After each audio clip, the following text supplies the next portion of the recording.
Hello everyone. So this match is game 3 from the Blitz tournament at WOSC, and this match was a rematch that I had against I believe who the player I played in game 2 of the team tournament. So let's see how I did.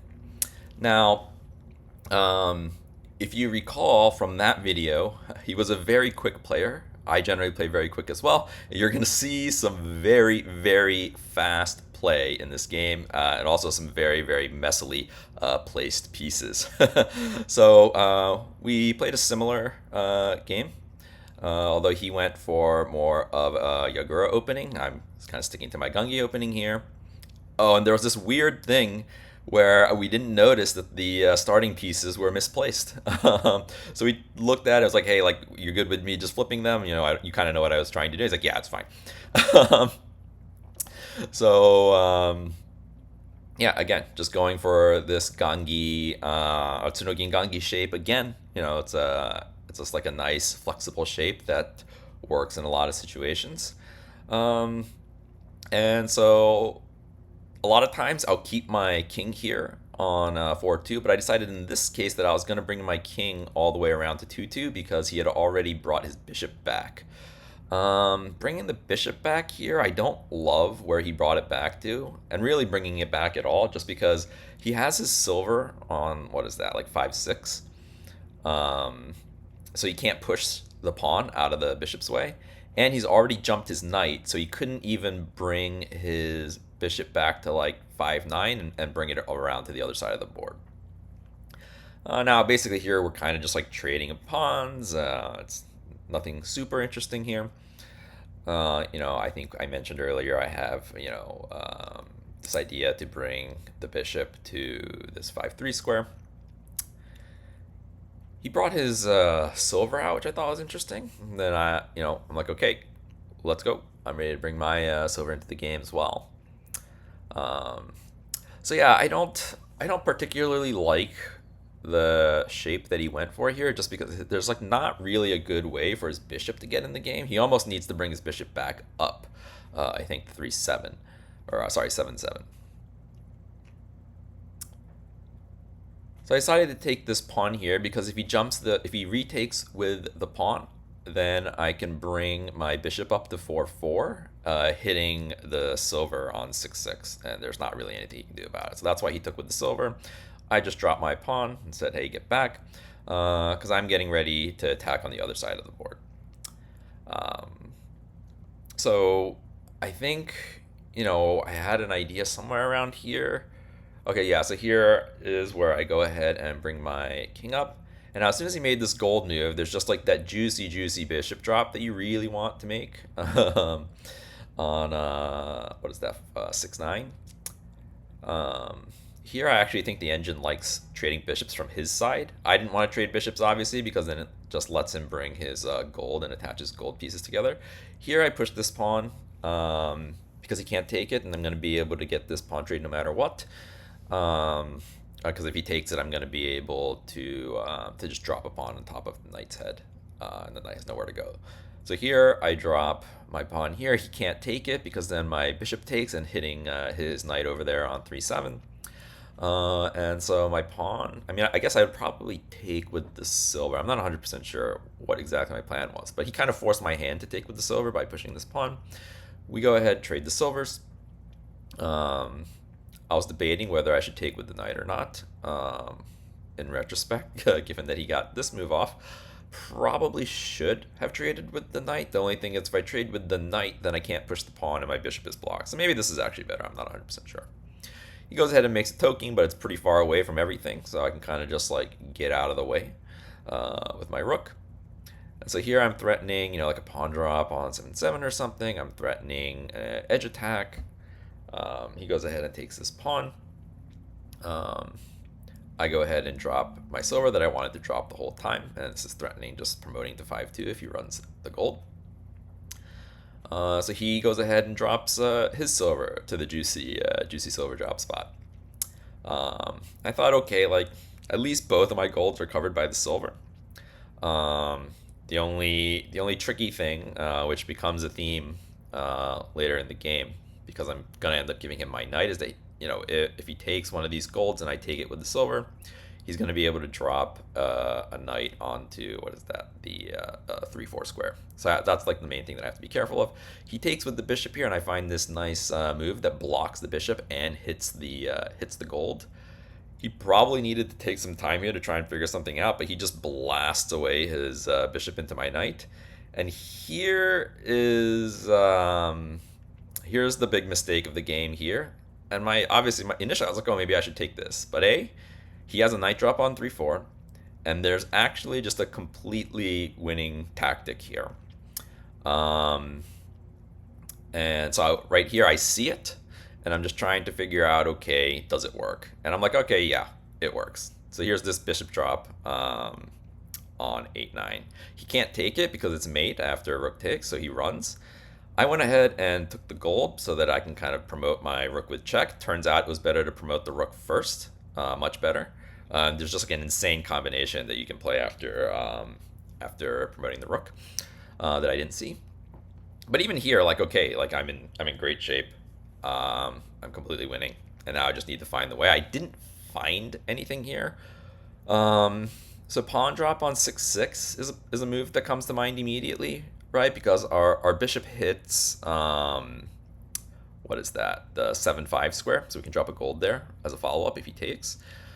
The thing I didn't like is, okay, maybe he gets to 5-8. I can bring in my dragon to 7-8, and then maybe he blocks, but it's felt like he was going to get away.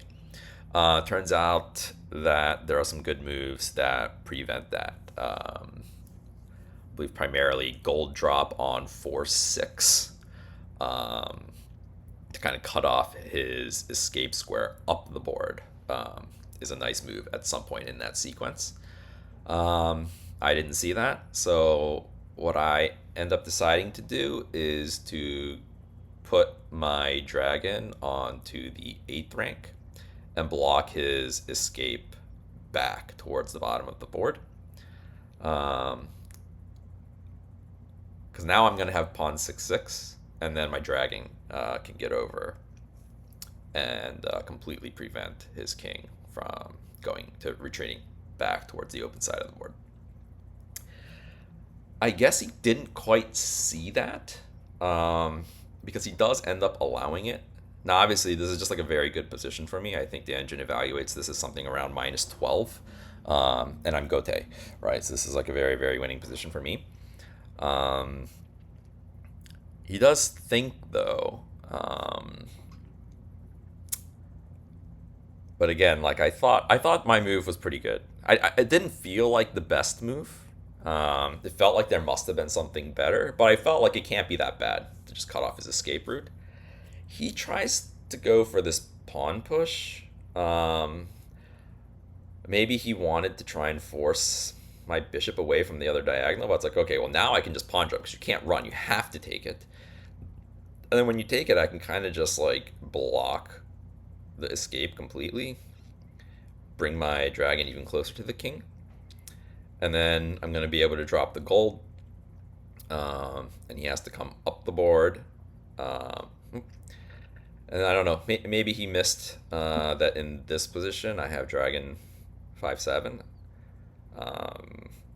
And this now his king is just completely surrounded, right? Has nowhere to go. And this is basically mate in... The previous move, I think, was mate in 5. So here it's mate in 3. What doesn't work is dropping the gold on the head. Because then silver takes, king takes, and then when you take the gold with the rook, the king can actually run to 6-3. So I dropped the pawn. Oh, sorry. This a little bit quick to the next one. So I found the mate in 3. Which I actually rewinded quite far back. But the mate was the pawn drop, and basically what happens when you drop the pawn is that you're not going to recapture actually with the silver, right? Let's just kind of get to it. Yeah, so here I was like, oh no. At first I was like, wait a minute, I can't drop the gold. Like, where's my attack? really want to take this over with my gold. Like, what do I do? But then I saw, you can see I'm grabbing the pawn. I'm like, oh, okay, well, this is mate. And then he resigned. So here, when he takes with the silver, the mate is actually gold drop on 6-4. So yeah, I got my revenge, and I'm on a winning streak after being on a 4-game losing streak. And this is a player that I had lost to in the team tournament. So at this point, like after this win, I was feeling it. I was like, oh, okay, like we got a shot here. We're gonna actually do okay. So let's go ahead. There's a couple key moments in the game that I wanted to review with the engine. So I think up until about here, the game was pretty even. I think it was like plus or minus 2 at the most. And after this knight drop, it's like plus 1. So essentially, it's an even game, slight advantage to Sente. But of course, this bishop sack isn't so great specifically because he can't take either of the golds because that bishop drop exists. Now, obviously, he went ahead and took the gold, and I had this bishop drop. But now like the engine is trying to figure out how to defend against bishop drop 8-9, and it's actually extremely difficult. So its options and suggestions are pawn drop on 6-8, trying to defend the gold, silver drop on 8-8, defending this pawn, and what is it? Silver back to 7-6, defending this pawn. So those are the engine recommendations, but all of them are something along the lines of -4 to -5. And interestingly enough, to all of those moves, the move for me is pawn drop 8-6. But yeah, obviously he didn't find that. He didn't see this bishop drop because he just sacked the bishop, right?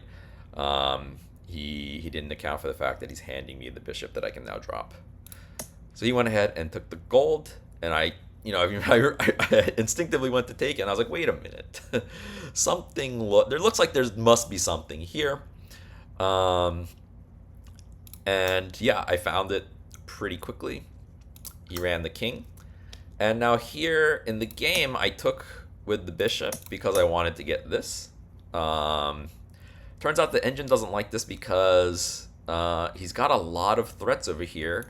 And really, there was just a better way, right? And so what I didn't like about this is that I thought he could drop a gold here, and things look a little bit difficult, right? Like, okay, am I taking here? I mean, this is still good. It would be even better if this wasn't here. And I guess I just didn't see the exact continuation, and my opponent actually has quite a few threats. So I thought that the other line was more forcing, right? Because I'm taking with check, I'm promoting with check, and I think it was easier for me to like string together tsumeros and attacks in this other formation. But it turns out there's an absolute beautiful killer move here. So if you want to look for it, just pause the video. I'm gonna give you 3, 2, 1. And there's an absolute knockout blow here, which is bishop to 8-6. What a move. Oh man, I would have been absolutely ecstatic if I found this over the board. So the idea is now king cannot take the dragon. Or sorry, king. Gold. I call it king because that's gold in Japanese. The gold cannot take the dragon because it is now pinned by the bishop. And it can't take the bishop because it's actually pinned here to this rook. So if the gold takes either piece, so you can't take this piece because it's just an illegal move, and you take the other piece, it's just mate. And you can't even defend, for example, with pawn drop on 7-8, because I can just take it. Again, gold is pinned, can't take, and this is also just mate in 3. So here the only move for my opponent is to run the king. And then obviously I get this, this, this, and I'm threatening this as a mate. So yeah, that's really the move that I missed. Obviously, this game was very much so dependent on this one blunder, essentially, from my opponent, where he just missed this bishop drop. And it just won me the game. I didn't find the best continuation, but it was good enough in this case. So now I actually have a winning record in the Blitz tournament, 2-1. So I'm going to continue just releasing probably a video every day. So look forward to the next one. I tried to make this video a little bit shorter. It was a little bit easier to make it shorter because the game was decided so quickly. So let me know if you like a bit shorter of a video like this one, or if you like some of the longer ones that I've done where I analyze multiple different spots pretty deeply, but it takes me about half an hour to make them. So thanks. Hope to see you in the next video.